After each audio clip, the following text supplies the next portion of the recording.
Welcome to Graya Overload. I'm Anthony, and AMD released their new driver, Adrenalin.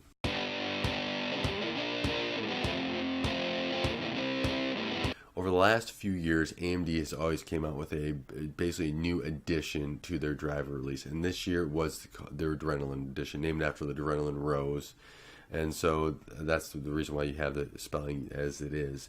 But we had the Crimson Relive last year. Now the Adrenalin. This isn't really a performance driver to note right off the bat. This isn't going to be a huge performance increase in this driver, if any at all. This driver really was more of a feature set release. We've had a lot of day zero performance improvements as Radeon users of their graphics cards over the last year, and AMD kind of shows that here with Relive to the new Adrenalin edition. You got a huge performance increase over the last 12 months with a lot of day zeros, a lot of improvements in that driver overall as well. I think AMD's putting a lot of effort into making sure that the driver improves itself over time, so it's easier to work on the code on the back end. As a computer engineer, I know that is a huge workload to do, is improve that driver, improve your code base, but it's a great payoff once you get there. So it's fun to see AMD do that as well.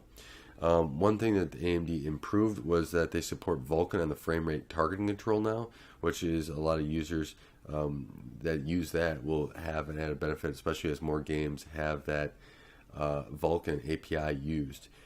Compute profiles are now enabled in the driver overall as well, and this is going to be a cause for some people to be like, oh, I don't want them in there. But for people that game and mine or game and do compute side work, this is going to be a huge benefit on that same system. AMD is saying roughly up to 15% difference. They were testing on a RX 570 4 gig. So that's something to keep in mind. People do use that. If mining takes off more and we see there's a lot of shortages going for years to come, or there's a lot more compute workloads that come, I'm sure that this is going to be used more and more. And I hope AMD and even NVIDIA work out the supply so we can have GPUs in at MSRP overall, and we can satisfy both gamers and the compute side of things as well moving forward.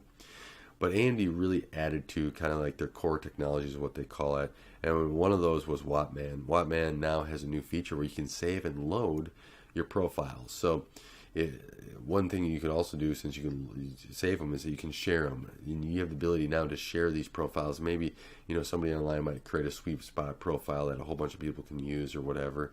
But remember, this could also be where you grab a profile online and it doesn't work at all, crash your system. Something bad could happen from it as well. If you're starting to tweak with it, things can go wrong. But one added benefit to it is, let's say you and a friend have pretty close to the same system or whatever, and now you can take that and just port your profile over if your friend didn't want to tweak himself, overclock, undervolt, whatever he wants. So he can get the added performance benefit that you already spent that time on. And I think that's a great addition to the driver as well. Radeon Chill now comes, and it comes in full force to every single game. And I think I was always interested in Chill, but I never used it because it was a whitelist of games and I believe a lot of the games I never even had. So it didn't really benefit me at all. But I've already want to take a look at it. I do want to get a review done of my Vega card that I'm behind on here, but I want to take and see how Chill benefits now with all these other games that are out there. So, and that it supports every game.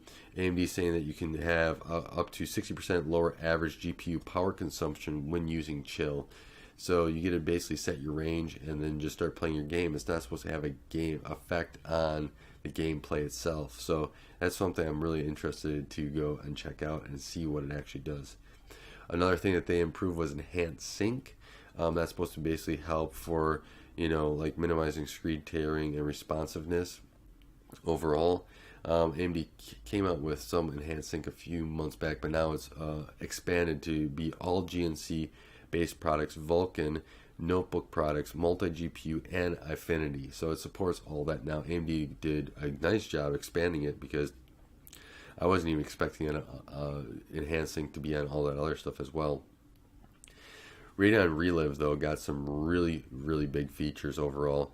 Now you have all these connected tabs for your account, so you can stream to all these other services now, from Facebook, YouTube, Twitch, Mixer, etc. There's a lot of these here. Some of them I haven't even heard of before, but the Relive has added more stuff with integrated chat, chroma key support, Affinity, AMD Affinity technology support.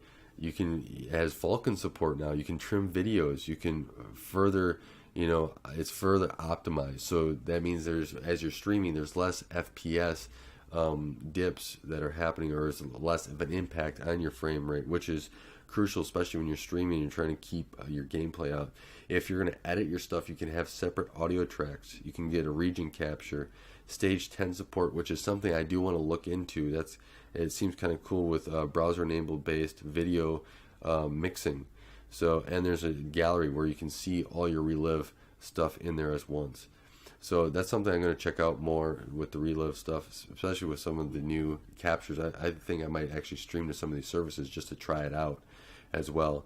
But you can bring Radeon software now into your game as well. I think this was the biggest thing with the whole Relive side and Radeon side of things, is because you can even edit some like game settings, like your Wattman settings inside this. But you can get this Radeon overlay, and it's just Alt-R's by default, and it pops over the game. You can actually go through and do Relive stuff. You can set like the Wattman settings.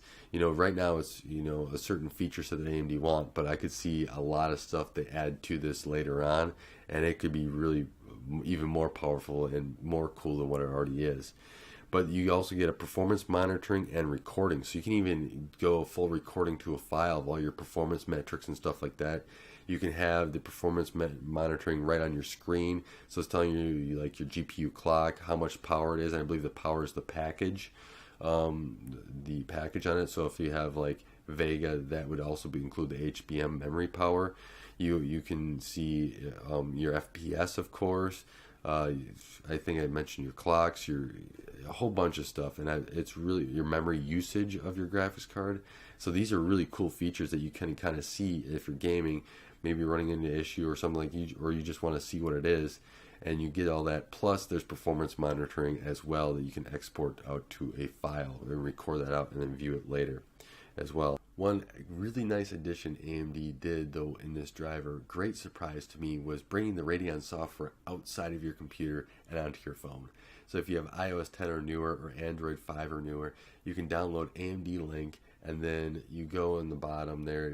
Once you open the app, it actually shows you of your driver tab, and you click on, and I think AMD Link, and it opens up. You scan a QR code, and it links up to your phone. So then you can actually get performance monitoring, as well as you can see some notifications, Relive stuff, a whole bunch of other things. But to me, the biggest thing was that whole performance monitoring. I was out in a different room today. It just uses your local network, and I was able to see what my GPU was doing, what I should be expecting from it, and everything from that as well. Really kind of cool that now it's on your phone as well, especially if you want to have your phone up while you game, so you don't have any overlays on top of your screen. Here's another added benefit, something I'm going to work with more, see how I like it, and see if it's something I'm going to add into my gaming experience, see if it's worth it as well. But I think it's a great added benefit. AMD was able to add that in there, kind of support it, and hopefully users take advantage of it.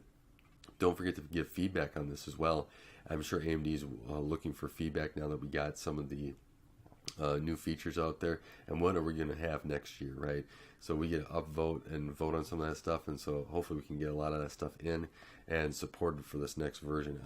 I'm really excited to see what else AMD can do. But that's basically the driver in a quick little segment here as well. I overall, I think this is a great driver update from AMD. The feature set is well rounded, and it's rounding it out and enhancing it a lot. There's a lot of stuff I didn't even mention, like when you're going to stream, you have more options for it, everything else. So there's a lot of stuff in here. Make sure if you like something, dig into it and give feedback to AMD. I think that they are now on par or better in a few areas, or many, if not all areas, in their driver with NVIDIA, and so that competition there with a driver feature set is going to be huge going forward.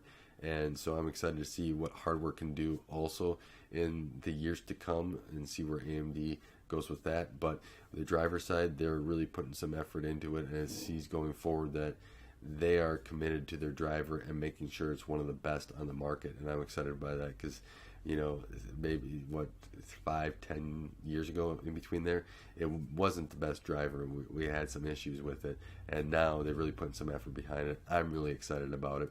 I can't wait to do some more testing on it with Vega and get a review of that here, hopefully within the next month or so.